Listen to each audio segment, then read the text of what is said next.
very warm welcome to you. Many thanks for joining us on this episode of the program. We are your source for all the latest happenings in the world of business. My name is Maggie Osibo. You're welcome.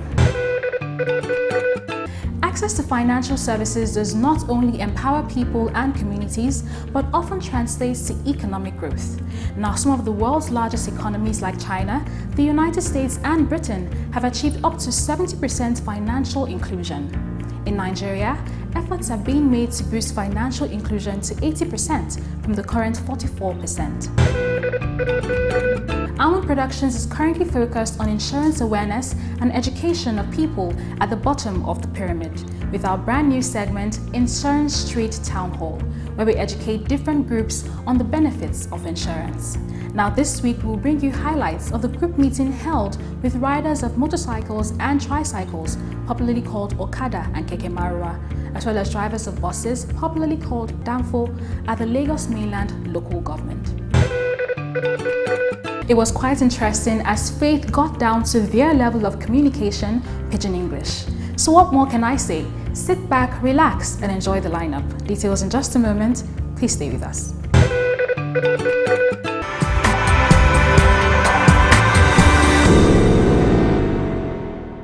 There is no doubt that financial inclusion holds the key to reducing poverty at the bottom of the pyramid. However, challenges of financial literacy, poor record keeping, lack of adequate data, and a thriving informal sector holds financial inclusion hamstrung in Africa's most populous nation. While the banking sector has made significant progress in its drive to reach the unbanked, not much progress has been made in the insurance sector by way of microinsurance. Microinsurance is one of the major drivers of financial inclusion in many developed nations. Microinsurance refers to insurance designed to protect low-income people against specific perils in exchange for low premiums. The emphasis on protecting the low-income people highlights the fact that microinsurance should be responsive to the risks low-income people are exposed to always. Oftentimes, when people hear about microinsurance, they think of people in rural areas. In reality, microinsurance is needed by the majority of people living in a mega city like Lagos as much as those living in rural areas. One of the major challenges to insurance growth and penetration in Nigeria, micro or conventional, is a lack of awareness and education about the risk transfer mechanism of insurance. To educate low-income people about insurance, the educator must meet them at their most convenient habitat. The educator must also speak the language that they understand. Almond Productions Limited recently launched an insurance awareness project called Insurance Street Town Hall, where they met with different groups of low-income people to educate them about the benefits of insurance at the Lagos Mainland Local Government, Ebute Metta, Lagos.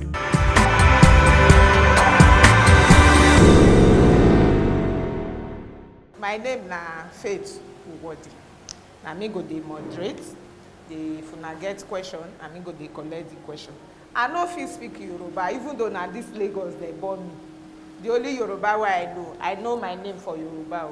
My name na Igbagbo. Why we call everybody together to come do this small meeting?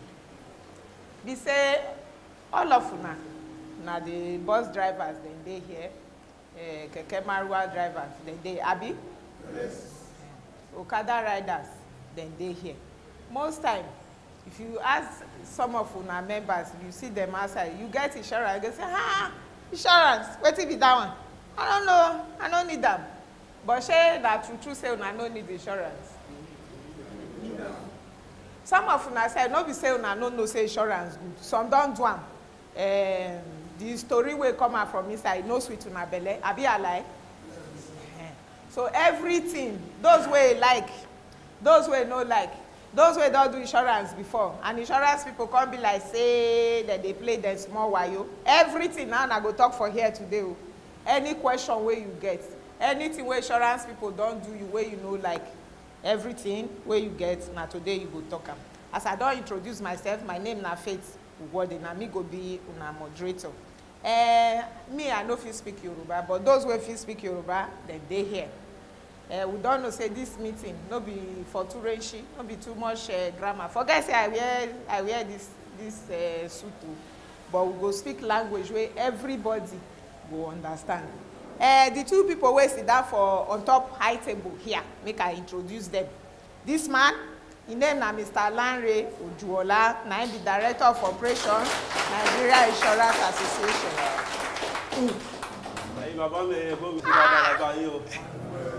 Hey, una don do ojoro for me now. Una don respond well now. Oga Lanre don speak tiwa, una don dey patewo, especially this baba. The second person sef wey sit down here, Oga Lanre, na Mr. Soji Oni. He na Senior Manager Technical Nigeria Insurance Association, NIA. And as we go start this our small meeting this morning, make I call Oga Lanre, go first talk to us before time go reach. But as him dey talk, he dey explain why you need insurance. Some bus people, insurance no dey gree sell insurance give them, those wey dey drive bus. As he Oga don dey shake him head. The reason why they no sell for bus people, wetin bus people fit do wey go make them too begin dey do insurance, they sell give them everything. Now we go talk for here. So over to you, Oga Lanre.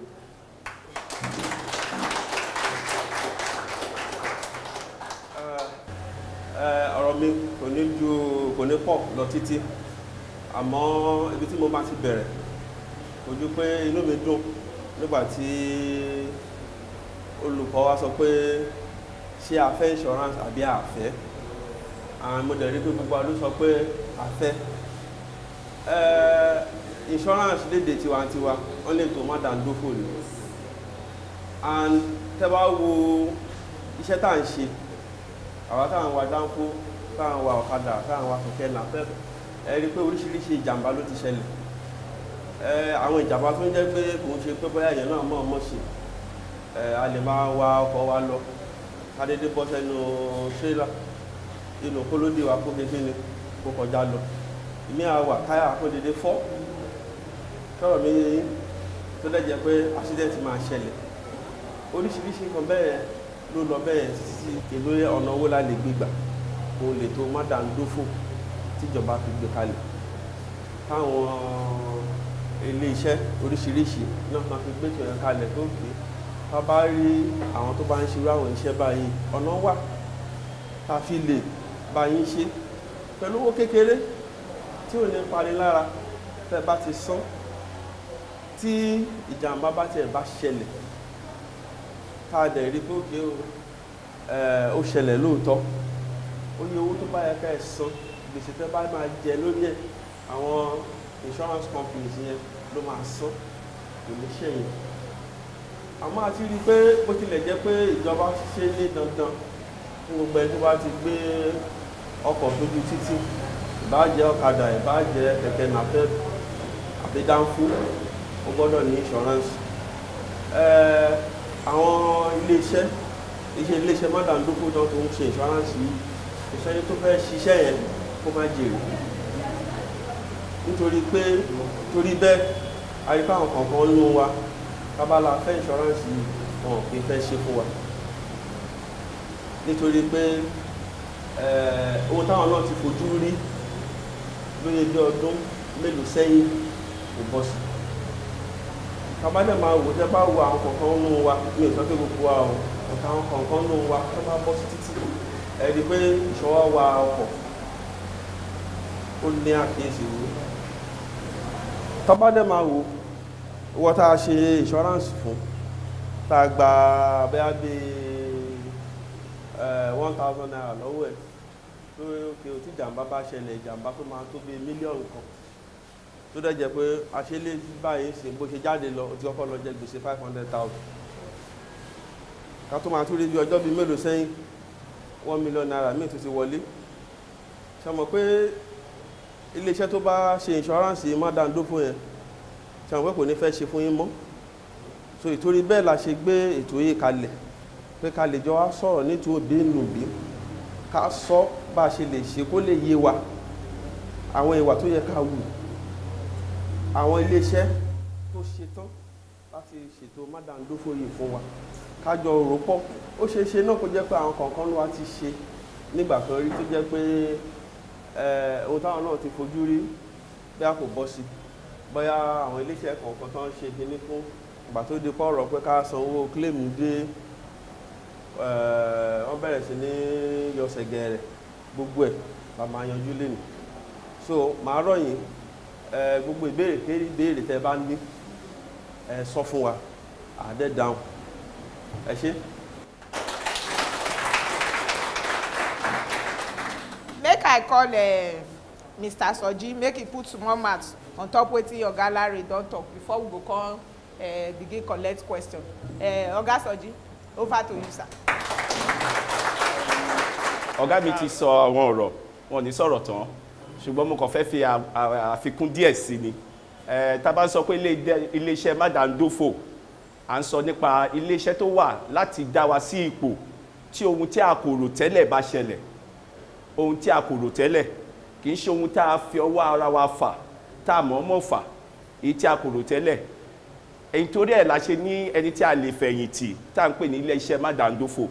Àwa tá wá sí ibà yìí àwa láti Nigeria Insurance Association alákòóso gbogbo iléeṣẹ́ Madandofo ní Nàìjíríà. Tá bá ra mọ́tò a rà pé ká fi gbádùn ká fi tọ́jú ara wa ká fi ṣe fàájì ká fi jáde ká fi gbé ẹbí ká fi gbára ni. Kò sẹ́ni tó ra mọ́tò pé kí mọ́tò náà kó fi gbé padà pé kí mọ́tò náà rẹ́yìn ẹ̀ kò sẹ́ni tó gbàdúrà ẹ̀ kò sí nǹkan tá a ṣe ra mọ́tò yẹn tá a ṣe ra ọkọ̀ gbémi kiri yẹn. Nítorí ẹ̀ la ṣe wò pé tá bá ra ọkọ̀ yìí ó yẹ ká wá nǹkan kan tá a máa fi pamọ́ pé nǹkan tí mò ń gbádùn yìí tínú mi ń dùn fún yìí tí kinní yóò bá sí mọ́ mo gbọ́dọ̀ dá padà. Ipa oríṣiríṣi ló wà a ní ìta fi ń dáàbò bo ẹ̀mí a mọ̀ pé Ọlọ́run ló ní ẹ̀mí gbogbo wa ṣùgbọ́n àwọn kan wà tó pé kò sí owó tá a lè san fún ẹ̀mí láti rẹ̀ mí padà ṣùgbọ́n àwọn kan wà tá à ń pè ní ẹ̀tọ́ tá a lè dá padà fún ẹni tó sọ ẹ̀mí nù fún àwọn ìdílé tó fi sílẹ̀ ìyàwó àtọmọ tí kò hàn ní wà tó pé wọ́n máa rárẹ̀ kiri àbí káwọn èèyàn máa lo ṣẹ́mọ̀ tí ò bá ti máa ṣe bí bàbá ò sí bí kò lè ṣe bí bàbá máa ṣe bí ìyá ò lè ṣe bí ìyá nǹkan tójú bá wà lè máa rí bó bá ti kúrò ńbẹ̀ gbogbo nǹkan yí padà but àwọn nǹkan wà tó pé ètò tó lè ṣe sílẹ̀ tó pé kò sí nǹkan tó lè fọ́ ọkàn abímọ afẹ́rẹ́ ọmọ lọ léèwé dé iléèwé gíga láti gbà tá a ti bímọ yẹn a lè ṣe ètò Madandofo fún ẹ̀mí wa pé màá wà ńbẹ̀ láti máa rán ọmọ ìlọléèwé ṣùgbọ́n tí n bá sí àrán tí mi ò sí níbẹ̀ kí iléeṣẹ́ Madandofo máa bá mi rán ọmọ ìlọléèwé kí kankan má fọ ọkàn iléèwé ọmọ mi so ọmọ ta fẹ́ bẹ̀rẹ̀ pé a fẹ́ kó lọ secondary school nígbà tó bá wà ní alákọ̀ọ́bẹ̀rẹ̀ primary láti máa bẹ̀rẹ̀ sí fi owó pamọ́ pẹ̀lú ilé Madandofo ipa méjì náà máa pín sí ìkan wá fi ṣe okòwò wọ́n invest ẹ̀ òun là ń pè ní investment ìkan wá fi sí orí ẹ̀mí pé tí nǹkan bá ṣẹlẹ̀ lẹ́ni tó bẹ̀rẹ̀ lẹ́ni tó bá di ọ̀la iye báyìí bí i 500,000 1 million ló insure ló fi sọ pé nǹkan tó fẹ́ nì wọ́n á fún ní 1 million tí ò bá dẹ́kù bó wà láyé wà gbẹ̀tọ́ ẹ̀ bó nítorí wọn tí ò sí nílé wọ́n bẹ̀ sí sanwó yẹn tí ọmọ yẹn bá bọ́ sí secondary school kò sí nǹkan tó máa di lọ́wọ́ owó iléèwé ẹ̀ ilé-iṣẹ́ Madandofo ló máa sanwó fún iléèwé kò sẹ́ni tó máa sọ pé wọ́n fẹ́ gba owó wọ́n lọ fi ṣe nǹkan ìpè mẹ́ta ló wà ìkíní à ń pè ní comprehensive gbogbo níṣe ìyẹn dúró pé ẹ bá mi dáàbòbò dúkìá yìí mọ́tò yìí ẹ bá mi dáàbòbò ọ̀ràn tí ọ̀tá mi máa dá ẹ bá mi dáàbòbò pé iná jó mọ́tò náà àbí wọ́n jí lọ ìyẹn ni gbogbo lè wò ipa kan dẹ̀ tí wà tẹ́ pé irọ́ mọ́tò yìí nǹkan tí mo kàn fẹ́ dáàbòbò ni pé iná bí iná bá jó ẹ rà mí padà fún mi bí wọ́n bá jí lọ ẹ rà mí padà fún mi àti ọ̀ràn ṣùgbọ́n pé mọ́tò yìí èmi fúnra mi mo wa mọ́tò lọ fúnra mi mo fi kọlù yàn àbí mo wà ní yàrá mi mo fẹ́ rìvásì jáde mo fi kọlù géètì mi kí wọ́n bá yín pé èmi fúnra mi ni mo fi kọlù yàn kò sẹ́ni tó kọlù mi ò ṣe ìyẹn ní gbogbo lè wò ìyẹn máa cover pé ẹ̀yin fúnra yín lẹ mọ̀ọ́mọ̀ lẹ fi ṣe ṣùgbọ́n ìkìta tí ìjọba ní kí tó ṣe gbọ̀nkì tó ṣe gbọ̀ngbọ̀n fún gbogbo aláti ní òun ní ti ọ̀ràn pé tó bá gbé mọ́tò ẹ síta fi ọmọ ẹnìkejì ẹ rò ó sí ọmọ ẹnìkejì ẹ òun fẹsẹ̀ rìn lọ àbó ní mọ́tò àbó ṣe bí a mọ̀ọ́mọ̀ àṣìṣe mọ́ pé ó kì í ṣe pé a mọ̀ọ́mọ̀ bí àṣìṣe délẹ̀ mo kọlu mọ́tò ẹ̀ má bínú mo ní insurance Madandofo ó tọ́ ẹ̀yà máa lọ bí iṣẹ́ yín Madandofo nǹkan kan ti ṣẹlẹ̀ o ẹ take care ẹ máa lọ bí iṣẹ́ kò dín iṣẹ́ yín lọ́wọ́ ṣùgbọ́n gbà tí ọba ní Madandofo ló máa ń di pé a dá ó dọ̀pù sílẹ̀ lójú ọ̀nà abẹ̀ sí ṣe wàhálà à ń jà à ń bọ́ṣọ à ń ṣe gbogbo ẹ̀ bọ́tẹ́ bá ti ní wàá máa lọ tiẹ̀ ní akọ́ pé wọ́n ní ọ̀gá sátífíkẹ́tì mi rè Madandofo ìyẹn tó ẹ̀ la ṣe wá pé nítorí wọ́n sọ fún àwọn ní pé wọ́n sọ pé àwọn kan wọn kì í fẹ́ fún yín ní mádàndófò kì í ṣe pé àfẹ́ fún yín ní mádàndófò ètò wà pa àfẹ́ fún yín ní mádàndófò nítorí mádàndófò yìí gbogbo wa ló wà fún kò sí nǹkan tí a kò lè ṣe mádàndófò fún ẹ wo Celine Dion nílò òyìnbó ohun ẹ̀ akọrin ìlú òyìnbó ohun ẹ̀ ó ní láti ṣe mádàndófò fún because ohun tó fi ń jẹun nìyẹn pé tóhun yẹn ò bá sí mọ́ àbí kankan ṣe kán lè dá padà ẹ wo àwọn agbábọ́ọ̀lù wọ́n máa ìṣọ́ ẹsẹ̀ wọn kò sí nǹkan tá a lè ṣe mádàndófò fún ṣùgbọ́n nǹkan kan ni pé a máa tẹ̀lé ètò bí mádàndófò ṣe ní ká ṣe ẹ wo ìkíní ìjọba ní pé ta bá ń wa mọ́tò ká má mutí ìjọba ní ta bá ń wa mọ́tò pé ká gba ìwé ká lọ gba ìwé ẹ̀rí kí ìwé ẹ̀rí gbogbo dọ́kúmẹ́ǹtì wa kó pé ṣe ní gbogbo àwọn ètò tó gbélẹ̀ gbogbo ètò yìí náà ni mádàndófò náà máa tẹ̀lé ìtọ́ ìlà ṣe wà nígbà ilé ni pé gbogbo nǹkan tẹ́ bá ní ìbéèrè tó rú yín lójú ìtẹ́ fẹ́ ká ṣàlàyé àbí ìfẹ́ tẹ́ fẹ́ pé eléyìí o mo ti ṣe rí o wọn báyìí ló ṣẹlẹ̀ wọn ò dá mi lóhùn nǹkan tá a ṣe wà bí nì kò sí ilé iṣẹ́ tó gbọ́dọ̀ sá fún ojúṣe ẹ̀ kò sí ilé iṣẹ́ náà mo tún sọ lẹ́ẹ̀kan sí tẹ́ bá ti gba jẹ́ ní ojúlówó àbí kí náà pé ojúlówó ìṣọ́ránsì tẹ́ ẹ̀ ṣe pé lọ gbà ní lọ́ba mi ṣe kinní kan ayédèrú tẹ́ bá ti gbà tẹ́ bá ti dé bí kan bá ṣẹlẹ̀ kò sí ilé iṣẹ́ náà tó gbọ́dọ̀ sá láti má fún ilé ẹ̀tọ́ yín tó bá dẹ̀ kọ̀ tó fún ilé ẹ̀tọ́ yín àmọ́ bá ṣe máa mú wọn ẹ ṣeun gan. Oga Sadi never sit down. Me I no speak Yoruba but I hear everything wey dey talk as e dey talk and dey hear am. Now since e dey talk moto my question those wey dey ride okada dem dey here abi keke mawa people dem dey here. So all this thing wey you don talk now mádàndófò of this insurance say na only for motor people abi okada sef you follow keke sef follow and this one wey you say ìjọba sọ pé ìgbọ́dọ̀ ṣe the ìgbọ́dọ̀ ṣe sef you follow okada people you follow keke marwa people explain. bẹ́ẹ̀ni ohun tí ìjọba ṣe pé mo sọ pé ìpele mẹ́ta ló wà ìtọ́ bá mú olúkálukú ló lè ṣe ṣùgbọ́n kan wà tí ìjọba ní gbogbo wa pátápátá kò dẹ́ ṣe ìjọba Nàìjíríà nìkan ní gbogbo àgbáyé náà ti sáìnì agreement yẹn pẹ́nikẹ́ni tó bá ti ní ọkọ̀ mo sọ pé mechanical propelled kò bá jẹ́ ọ̀kadà kò bá jẹ́ márúwá kò bá jẹ́ mọ́tò kò bá jẹ́ caterpillar tó bá ti gbé sójú ọ̀nà ó gbọ́dọ̀ ní ètò mádàndófò nílẹ̀ bọ́n bá ṣe nǹkan tó tẹ́ yín lọ́rùn tó yẹ ò tí ì yé yín ẹ lè wá sí iléeṣẹ́ Nigeria Insurance Association kẹsọ fún wọn pé báyìí ni a ti ní department kan tẹ́ pé nǹkan tá à ń ṣe nìyẹn bẹ́ẹ̀ bá wá bí nǹkan tó ń ṣe bí a kò tẹ́ yín lọ́rùn bóyá nǹkan wọn ò dá yín lóhùn àbí wọ́n delay ṣẹ̀wọ̀n kan lè dá yín dúró wọ́n tẹ́ kọ́ dá yín lóhùn láàrin ọ̀sẹ̀ kan oṣù méjì ṣẹ̀wọ̀n pẹ́ ìgbọ́dọ̀ pẹ́ nítorí kẹ́ lè padà sẹ́nu iṣẹ́ padà tó ń dá yín dúró ẹ lè wá sí iléeṣẹ́ Nigeria Insurance Association kẹ́ wá fẹjọ́ iléeṣẹ́ mádàndófò náà kẹ́ wá fi sùn. Make we collect 1 or 2 questions first before my friend get question. Operational progress. Orúkọ mi ni Prince Adeleke. Ẹjọ́ kí lórúkọ fẹ́ràn yín náà. Àwa tá a wà ń bí wá láti iléeṣẹ́ mádàndófò iléeṣẹ́ títí wa òun ló jẹ́ bí alákòóso fún gbogbo iléeṣẹ́ mádàndófò tó ń ṣòwò lórílẹ̀‐èdè Nàìjíríà. Operational progress. Orúkọ mi ni Adéyẹmí Kẹ́hìndé. Ìbéèrè tèmi ni pé nípa ti flight tí mi wó lẹ́yìn yẹn ti flight insurance nítorí èèyàn kan máa ń lọ sí ìdálẹ̀ mi dẹ̀ máa ń wọ flight mo wá rí bíi pé tá a bá ṣe insurance mo ṣe insurance kan ní Ìkẹjà mo ti gbàgbé orúkọ wọn mo lọ fi attend the application mi lọ́dọ̀ wọn refuse ẹ̀ mo wá rí pé bàtà lọ sí embassy insurance kan wà nítòsí wọn insurance yẹn ni wọ́n gbà tó bá ti gbà yẹn wọn ò ní dáhùn any insurance tó bá gbà láti ta tó bá lọ fi submit wọn ò ní dá ẹ lóhùn ọ̀ntí tó bá gbẹ̀ tó wà ní ìtòsí wọn yẹn.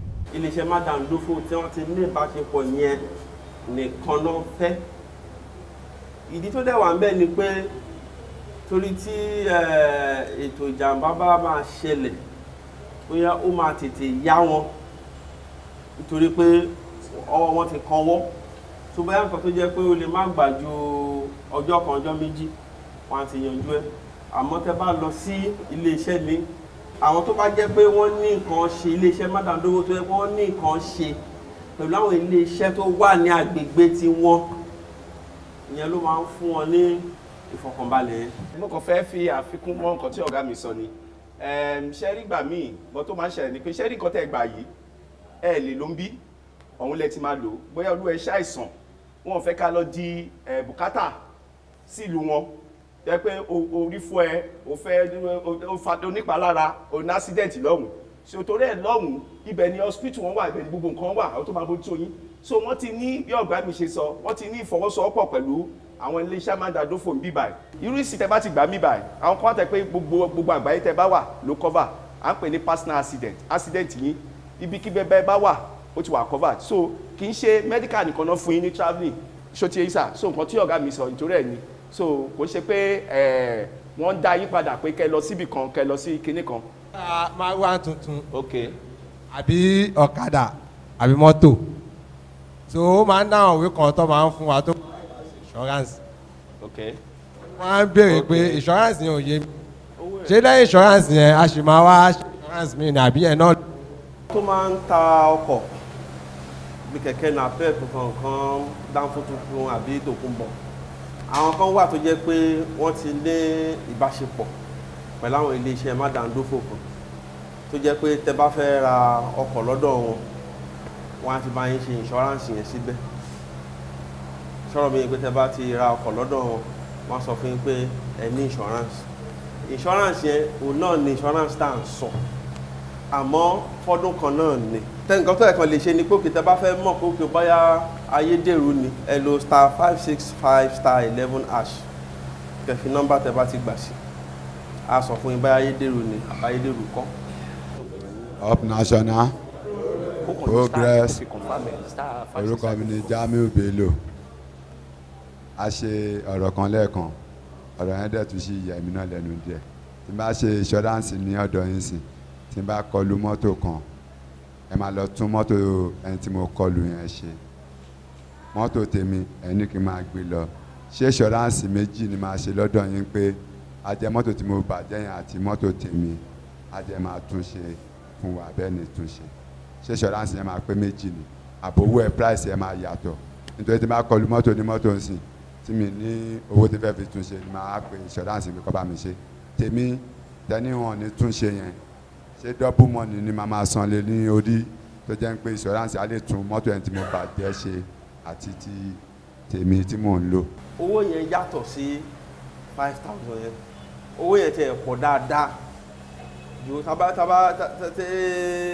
èyí tó jẹ́ nípa yẹn bá jẹ́ 5,000 èyí tó jẹ́ comprehensive yìí ó lè máa wọ 50,000 ó lè máa wọ 60,000 ó lè jù bẹ́ẹ̀ lọ ìdí tó fi lè jù bẹ́ẹ̀ lọ ni pé insurance yẹn wọ́n ṣe máa ṣírò iye tá a máa san orí owó mọ́tò yẹn ni but fún nǹkan tẹ́yìn béèrè pé torí títí tẹ́yìn bá mọ̀ kó bí o tí mọ́tò tí náà bá máa bàjẹ́ nínú ìjàmbá accident ẹ̀dẹ̀ fẹ́ kán tún ti mọ́tò yín náà ṣe comprehensive yẹn lẹ máa ṣe tọrọ mi ìyẹn ló máa cover yín àti ti ìjàmbá third party o àti ọ̀rọ̀ títí yín o á cover méjèèjì pọ̀.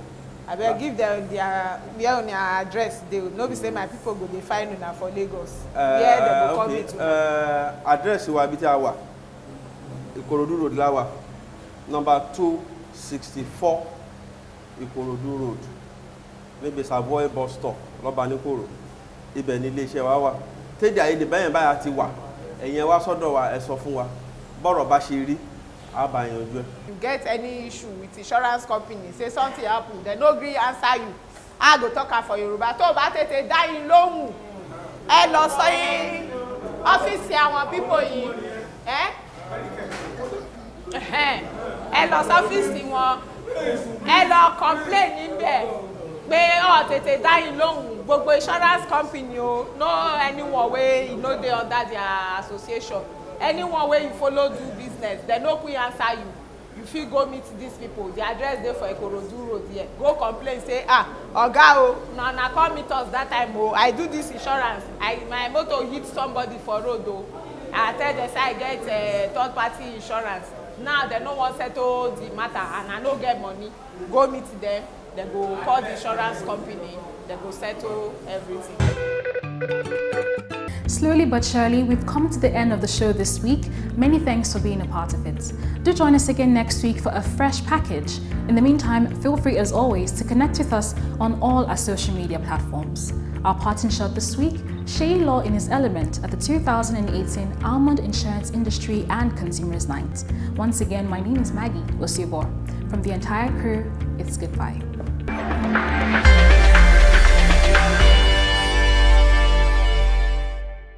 Leave our Ayamatanga for us. I know 1 year I'm at what? Leave it for us. Ayamatanga is Ayamatanga. We know 1 year, no change jam. No change jam. Now make me the best. Pop off where we know where we small or got pop off. Maybe say anybody will get ball, no they get money to buy. You where you buy pop off, the contact you say cut pop off for me, make you play ball. Our pop-off. They can't take pop-off now. Can't put her inside something because they call her small chops. Pop-off got a cost. Pop-off when we say when December don't reach. It they serve as pop-off and as cream. When you eat a feeling, you squeeze your ear. You use a rough face. They got us in a small chops now for what? Leave our pop-off for us. Those days, now we they talk say swear no they kill students. Not lie. Well, how we go the waka as they waka that time. You don't see any tap where you see you don't open, you drink water. Nothing they do you, no typhoid, nothing. You don't open water, you don't drink. If you open the tap, water no come outside, you suck it out. When you hear gulu, you say,